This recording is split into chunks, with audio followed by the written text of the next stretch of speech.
ওই আর থেকে মাল আনছে কি হয়েছে বলেন? আপনাকে না করছি ভিডিও করার জন্য। কেন আপনার সমস্যাকে ভিডিও করলে?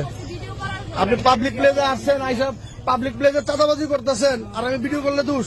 আমি যদি চাঁদাবাজ হয়ে থাকি এটা চাঁদাবাজি না? আপনি ব্যান গাড়ি থেকে 100 টাকা আনলেন কেন? কেন করতেছেন? আপনি ব্যান গাড়ি থেকে 100 টাকা আনলেন কেন? আপনি ভিডিও কেন করতেছেন? এই যে মহিলাটা দেখেন, রিক্সা দিয়ে আসছে, আইসা ব্যান গাড়ি তরমুজের দোকানের সামনে নামছে। নাইমা যে এই বাচ্চা ছেলেটা এই দোকানের মালিক, ব্যবসা করতেছে, উনি আইসা এই ছেলেকে ফাপড় দিতেছে যে যে তুমি কেজি দরে বিক্রি করো কেন, কেজি দরে বিক্রি করলে গরিব মানুষ খাবে কেন, এটি বইলা আরেকজনের সাথে ফোন দিছে। ফোন দেওয়ার পরে ওই লোক ওই বাচ্চার সাথে কথা বলছে, বলে ওই লোক বাচ্চারা বলছে কিছু টাকা দিয়ে বিদায় করতে, মানে মহিলা আসছে ফিটিং খাইতে। অলরেডি আমাদের কাছে খবর পাইছি, এই যে আমাদের থেকে প্রায় 100 গজ দূরে এক দোকান থেকে উনি 100 টাকা আনছে। ওনারা জিজ্ঞাসা করতেছি কেন আনছেন 100 টাকা, উনি আমাকে বলে ভিডিও করি কেন। উনি বলে না যে কেন 100 টাকা আনছে, উনি কোন কারণে আনছে, উনি কোনো ডিফেন্সের লোক না।